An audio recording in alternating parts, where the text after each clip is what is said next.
It is Tuesday, and this is the show you've been waiting for since yesterday. Let's get into it, starting with something less important and then much more to discuss in this very thick and girthy show that is prepared for your viewing and listening pleasure. So let's take a step back before diving into the details of this Lauren Boebert story. There was much media attention given, for good reason, to what Trump was up to on Halloween. As I'll update you on, he's violating court orders, or saying that he will, to cut off food assistance, to make hunger a pressure point into getting Democrats to bend the knee. He was having his Halloween Great Gatsby themed party, a lavish throwdown. And that contrast was rough. It tells you a lot. And his ballroom obsession, all those things happening while he's failing on so many of his promises to the working class and he's cutting off food assistance, is a pretty bad contrast. So a lot of attention was given to that. But there's another Halloween party that didn't get much attention, I think, because of that. Lauren Boebert was not at the Great Gatsby party. Instead, she was in Colorado on a date. And if you know anything about Lauren Boebert, when she's in Colorado on a date, things can get real funky real quick. When I searched up her name looking for a photo, I searched Lauren Boebert. And do you want to guess what the next word was suggested by Google? Could you guess, Jaden? Something relating to a movie theater? Beetlejuice, that's right.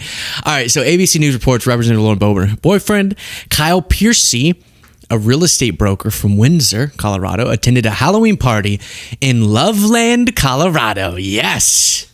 On a Friday night, in costumes portraying a Mexican woman and an immigration and customs enforcement agent. Let's just look at the photo ourselves. No class.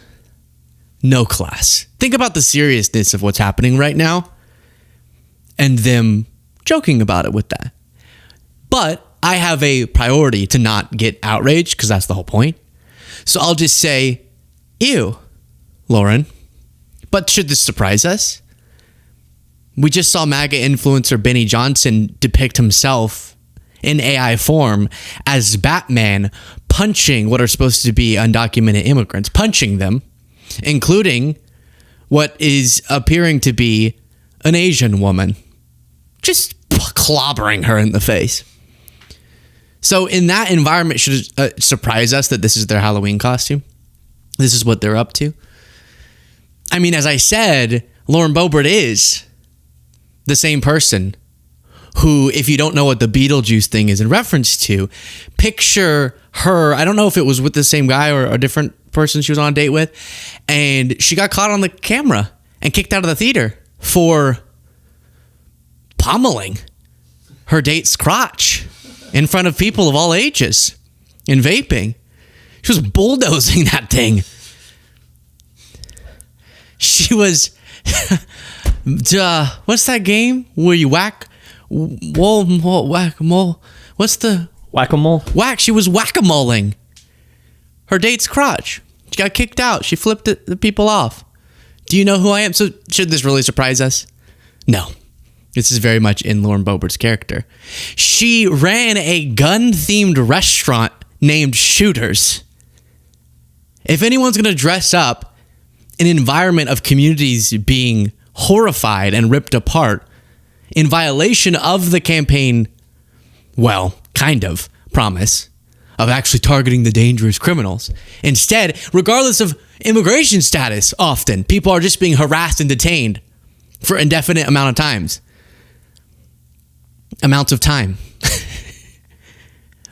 So for her to make light of that, is it surprising? She ran a Shooters where people would bring their guns in. Can you imagine? That must be a wild clientele. Shooters Bar and Grill. What's this? I don't know. Jaden wants to play this. What's this? About Ted Cruz lately in the news. And contrary to popular belief, I have never been an escort for Senator Ted Cruz. But I will tell you tonight, it is the coolest thing I've ever heard about Ted Cruz. Hey, I don't know why you're bringing that up. That's not my business. Stop attacking pedophiles. Oh, Ted, maybe sit this one out. Go on, Teddy. Before showing you more, please do click the subscribe button if you appreciate this show. It is free. Millions of people watch every month who aren't subscribed. All you got to do is click that button and you help us out. So that's what she was up to. Trump was having his Great Gatsby themed party. And then he's a little while later sending out the SNAP benefits, which increased by billions and billions of dollars, many-fold during crooked Joe Biden's disastrous term in office, due to the fact that they were haphazardly handed to anyone for the asking, as opposed to just those in need, which is the purpose of SNAP, will be given only when the radical left Democrats open up government, which they can easily do, and not before. Thank you for your attention to this matter, President DJT. That was this morning. And this is insane. This is insane. He's violating a court order now. So if you remember, the series of events was there's this contingency fund. Democrats called attention to it when the Trump administration started saying, because of the shutdown, we can't fund food assistance. They said, yeah, you can. There's a fund just for a purpose such as this. So then they remove a reference to that contingency fund from the website, try to hide it and go, no, sorry, we can't. People are going to have to go hungry, because they think that'll put pressure on Democrats. Democrats raised more alarm about it, brought a lawsuit, successfully brought that lawsuit. Trump goes, all right, the courts are saying I have to at least partially fund SNAP, so I will. And then he reverses. And now he's saying, no, actually, let them go hungry. And he's kind of leaning into the argument I've been keeping you informed on from some of these MAGA influencers, which is that too many people are getting it anyway, so who cares? Which is dangerous. President Donald Trump on Tuesday suggested the United States would not pay any SNAP benefits during the government shutdown, contradicting a court filing a day earlier by his administration. So in court, he was saying, yeah, we'll abide by the ruling and by the guidance. Now he's saying, no, we won't. And then just to fact check real quickly, here's Dean saying Trump is also confirming he doesn't know arithmetic. The big jump in spending on SNAP occurred in 2020 when he was in the White House. Adjusting for inflation, it was less in 2024 than in 2020. So even his remarks about they were just handing it out, which again, yeah, hand it out to anyone who wants it. That's my stance, sorta. Especially when you feel like you have so much, I should reword it, you have so little problems with money that you're willing to give huge tax cuts to the richest people. And then I reference his ballroom, his deep obsession, even in a time like this. And of course, so many openings for corruption here. Look at this. Majority of Trump ballroom donors recently faced federal enforcement action. So you had Trump saying, I'm going to fund it all myself. Then he said, this won't interfere with any of the existing infrastructure of the White House. That fell apart when the East Wing fell apart.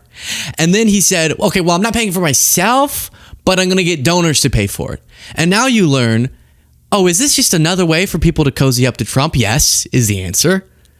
Another opportunity for corruption. You donate and then you get benefits from him. During the past 5 years, these donors have received $279 billion in contracts with the federal government. And the majority of them have found themselves recently facing federal investigations tied to alleged wrongdoing that includes engaging in unfair labor practices, deceiving consumers, and harming the environment. And as they have all these reasons to get more preferential treatment from the federal government, boop, they just love the idea of a ballroom. It's weird. It's like a passion of these companies all of a sudden. Meanwhile, Mike Johnson's saying this. People everywhere can see clearly who's fighting and voting here every day and delivering for them. And I'll say this clearly to every hardworking American in any place who's missed a paycheck, anyone who has been made to suffer because the services, the health services you rely upon, or the food and nutrition supplement for your family, anyone who is hurting, you have a home in the Republican Party. You have people here who are elected by their constituents to come and do their job, and they do it. They're voting to support you, to make these programs available, to ensure that the people in need have them. And the Democrats... I think it was moments after he said that, or before, that Trump sent this out. Willingly, voluntarily saying he's going to cut off food assistance despite this court. Now, This is very relevant, okay? Very relevant. You must see that it ties it all together. You're thinking, how does the Boebert thing, I think I connected it fine, but how does the Boebert thing connect to food assistant, connect to the ballroom, connect to all these things? This ties it all together in a nice bow. But also a sexual assault allegation from one of your former nannies. So I want to give you a chance to respond to that. Yeah. Sorry. The article is a lot of garbage. The picture that they said is of me eating a dog. It's actually me eating a goat in Patagonia on a whitewater trip many years ago on the Fulaifu River. They say there's they have an expert that has identified that as a dog carcass. Yeah. It's just not true. So, and in terms of their allegations, I've said this from the beginning. I am not a church boy. I am not running like that. I had a very, very rambunctious youth. This is all in response to a question about sexual assault. And we started debunking claims of him eating a dog carcass when in reality it was a goat carcass. And now we're talking about his rambunctious youth. My announcement speech that I have so many skeletons in my closet that if they could all vote, I could run for king of the world. Mm-hmm. So, this Vanity Fair is recycling 30-year-old stories, and I'm not, going to comment on the details of any of them, but I am who I am. You're talking. So if you're thinking that clip's from the 2024 campaign, I don't see at all how it connects to what we're talking about. That is on you. And if you're trying to accuse me of you just wanted to show that clip because you thought it was funny, you're not getting how it all ties together. You're not getting why you need to see him holding a dead bear and making it bite his finger, or how I guess this was a goat carcass that he was pretending to eat.